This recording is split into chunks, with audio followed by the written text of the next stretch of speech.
tatalo sa itlog ko na paborito mo. Intindi mo yung clue. Ina-explain pa sa'yo, parang di ka na grade 2. Ba't ako naging grade 3? Mamaya ka na naman. Ano ito ni Papa mo? Di ko alam sa'yo. Wala naman akong paboritong itlog eh. Yung kay Papa. Nabugok na.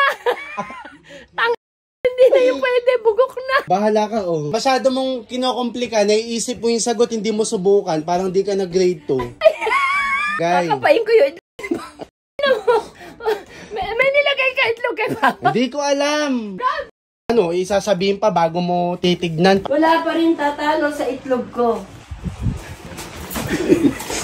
Ano ginawa? Hoy, mama! Bakit ba yan? Bakit itlog ko ang alam mo? Ay, wala pa rin tatalo sa itlog ko. Teka yun. Mama, iba yung hinahawakan mo. Hindi. Ay, wala pa rin tatalo. Wala ka ba dyan? Bugok na yan eh. Dati paborito ko, ngayon hindi na.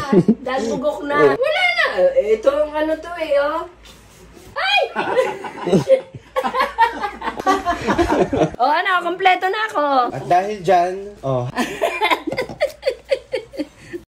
Naku, may pambayad sa utang!